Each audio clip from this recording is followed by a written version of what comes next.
கருணாநிதியின் பேரன் கலாநிதி மாறனுக்கு சொந்தமான ஸ்பைஸ் ஜெட் நிறுவனம் விமான நிலையங்களுக்கு செலுத்த வேண்டிய பல நூறு கோடி ரூபாய் வாடகை கட்டண பாக்கியை செலுத்தாததால் அந்நிறுவனத்திற்கு நெருக்கடி முற்றுகிறது. இம்மாதம் 20ஆம் தேதிக்குள் முழு தொகையை செலுத்தாவிட்டால் ஸ்பைஸ் ஜெட் விமானங்கள் அனைத்தும் முடக்கப்படும் என்று இந்திய விமான நிலைய ஆணையம் எச்சரித்துள்ளது. கருணாநிதியின் பேரன் கலாநிதி மாறன் தனது முறைகேடான வர்த்தக வெறியால் கேபிள் டிவி தொழிலில் ஏகபோக ஆதிக்கம் செலுத்தி வந்தார். அதே முறையில் தனது ஸ்பைஸ் ஜெட் விமான போக்குவரத்து நிறுவனத்திலும் சலுகை விலையில் பயண டிக்கெட் வழங்குவதாக கூறி ஆரோக்கியமற்ற முறைகேடான வர்த்தக போட்டியில் ஈடுபட்டதால் அந்நிறுவனம் தொடர்ந்து கடும் நிதி நெருக்கடியை சந்தித்து வருகிறது.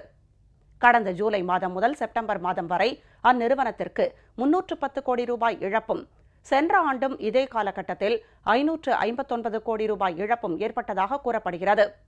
கடும் நிதி நெருக்கடி காரணமாக பெட்ரோலிய நிறுவனங்களுக்கு செலுத்த வேண்டிய 1500 கோடி ரூபாயை நிலுவையில் வைத்தது. அதேபோல ஸ்பைஸ் ஜெட் நிறுவன ஊழியர்களுக்கு பல மாதங்களாக ஊதியம் வழங்கப்படாததால் 115 தலைமை விமானிகளும் 27 விமானிகளும் அந்நிறுவனத்திலிருந்து ராஜினாமா செய்தனர்.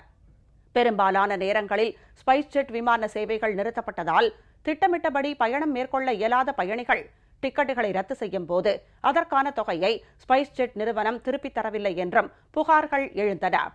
இந்நிலையில் இந்திய விமான நிலையங்கள் ஆணையம் ஸ்பைஸ் ஜெட் நிறுவனத்தின் 186 விமான போக்குவரத்து தடங்களுக்கான அனுமதியை அதிரடியாக ரத்து செய்தது.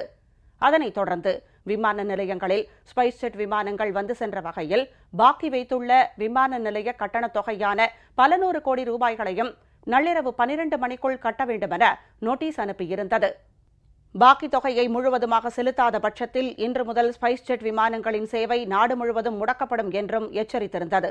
இந்நிலையில் நேற்றிரவு குறிப்பிட்ட ஒரு சிறு தொகையை மட்டும் ஸ்பைஸ் ஜெட் நிறுவனம் கட்ட முன்வந்ததால் அதனை ஏற்றுக்கொண்ட விமான நிலைய ஆணையம் இம்மாதம் 20ஆம் தேதிக்குள் முழு தொகையை செலுத்தாவிட்டால் ஸ்பைஸ் ஜெட் விமானங்கள் அனைத்தும் முடக்கப்படும் என்று எச்சரித்துள்ளது.